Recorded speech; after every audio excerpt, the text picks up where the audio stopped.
And finally, as the digital and physical worlds come together, we are creating an entirely new platform layer, which is the metaverse. We're bringing people, places, and things together with the digital world in both the consumer space as well as in the enterprise.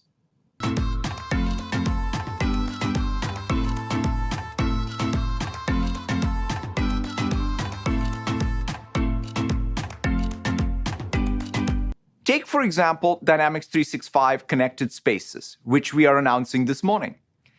Connected Spaces provides a new perspective on the way people move and interact in physical spaces, whether it's a retail store or a factory, or even how organizations manage health and safety in a hybrid work environment. You can do analytics, you can get real-time insights, you can run simulations, you can automate routine tasks. And when we talk about the metaverse, we're describing both a new platform and a new application type, similar to how we talked about the web and websites in the early 90s. Imagine you put on your glasses or headset and you're instantly in your home space. It has parts of your physical home recreated virtually, it has things that are only possible virtually, and it has an incredibly inspiring view of whatever you find most beautiful. Hey, are you coming? Yeah, just gotta find something to wear.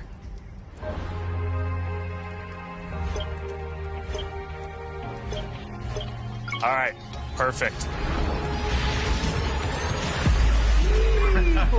Oh, hey, Mark. Hey, what's going on? Hi. What's up, Mark? Whoa, we're floating in space? Who made this place? It's awesome. Right? It's from a crater I met in LA. This place is amazing. Boz, is that you? Of course it's me. You know I had to be the robot, man. I thought I was supposed to be the robot. Whoa. I knew you were bluffing.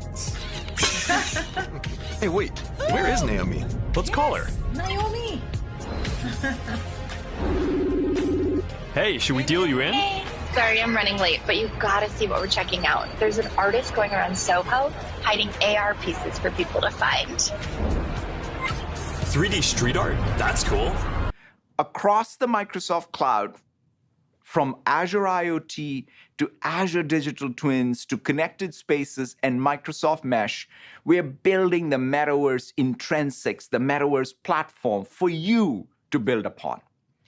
In a sense, the Metaverse enables us to embed computing into the real world and to embed the real world into computing, bringing real presence to any digital space.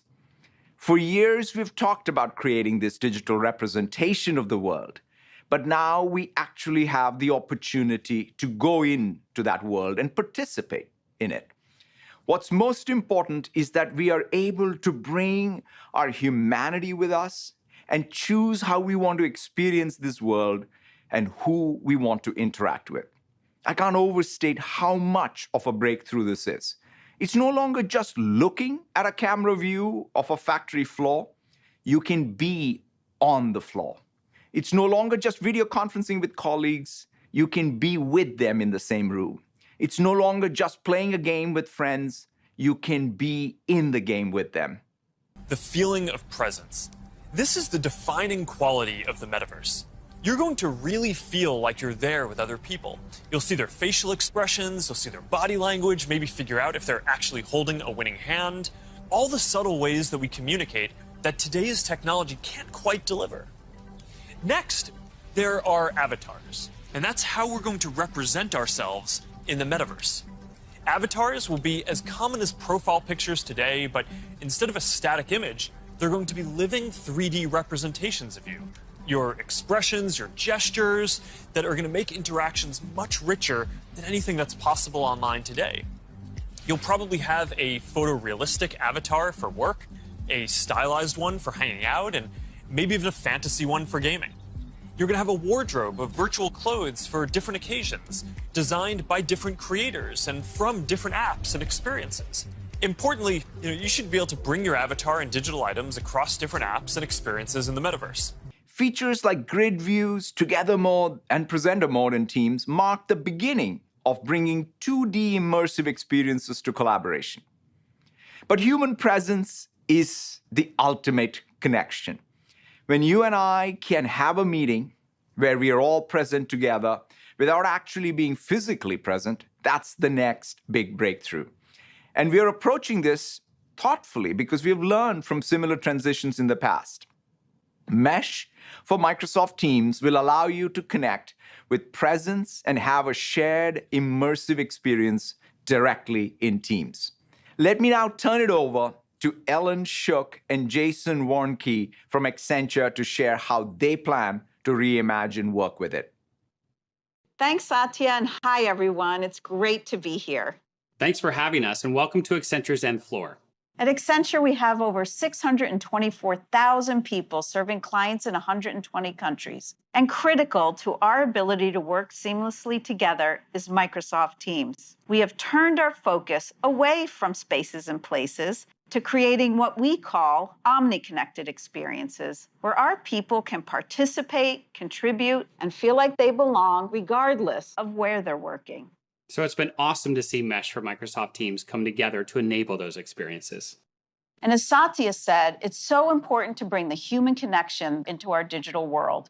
We're using this technology for meetings and learning, team get-togethers, and it's helped us really transform our new joiner experience. And you'll see I've joined this meeting today using my avatar. We love this new feature because it gives everyone the flexibility and choice to show up in ways they are most comfortable.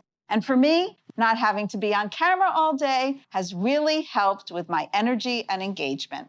And even though you're not joining on camera, it feels natural as I can see your facial expressions, gestures, and even live reactions. We've also created an incredible immersive space that's now seamlessly accessible directly through Teams. Why don't we go check it out?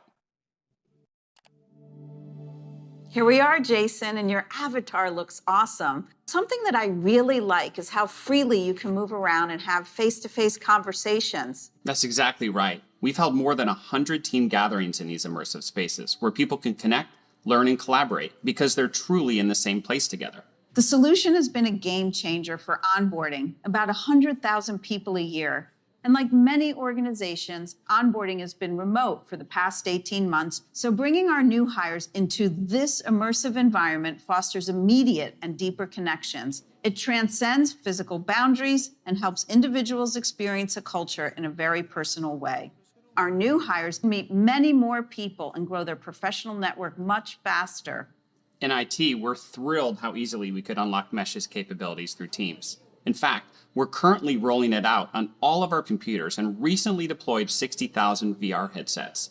The integration with Microsoft 365 makes everything feel familiar. But on top of that, spatial audio makes everything sound just like it would in person. And I love seeing and hearing our colleagues collaborating and whiteboarding and using this space for productivity.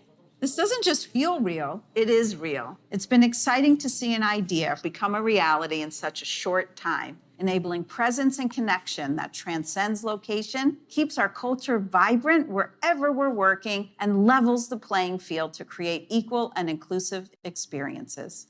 Thank you all for taking a quick tour with us. And with that, back to you, Satya. Thanks so much, Ellen and Jason. I just love seeing how Accenture has been able to recreate the human connection you feel around those serendipitous water cooler type conversations and even the design and whiteboarding sessions that you would typically have in person. And of course, these experiences are just incredible when experienced on any VR or AR headsets from Oculus to HoloLens. And these are some of the basic concepts for the metaverse. And while this may sound like science fiction, we're starting to see a lot of these technologies coming together. In the next 5 or 10 years, a lot of this is going to be mainstream. And a lot of us will be creating and inhabiting worlds that are just as detailed and convincing as this one on a daily basis. So even though it's still a long way off, we're starting to work on some of these foundational concepts today. Horizon is the social platform that we're building for people to create and interact in the metaverse. One part of this is Horizon Home, which is our early vision for a home space in the metaverse. Horizon Home is the first thing that you'll see when you put on your Quest headset. Today, there are already a bunch of options to choose from, and in the future, anyone will be able to create one. We've just called it home until now because it's been missing something very important: people. Soon, we're going to be introducing a social version of home, where you can invite your friends to join you as avatars. You'll be able to hang out, watch videos together, and jump into apps together. Then, there is Horizon Worlds, which is where you can build worlds and jump into them with people. Horizon is designed to make it possible for everyone to create, and we're already seeing people build some really interesting experiences, from creating new games together to throwing surprise parties in VR that family and friends around the world can join. We started rolling out Horizon Worlds in beta last year, and we're adding more people and more worlds every day. And we also just launched Horizon Workrooms earlier this year for collaboration. Beyond Horizon, we're also making it easier to communicate with your friends across different layers of reality. This year, we're bringing messenger calls to virtual reality. You're going to be able to invite your friends to a messenger call, and soon you'll be able to explore somewhere together or join a game. Now, these are the kinds of tools that need to get built so that you can jump into the metaverse with your friends from anywhere. And they're going to unlock some pretty amazing experiences.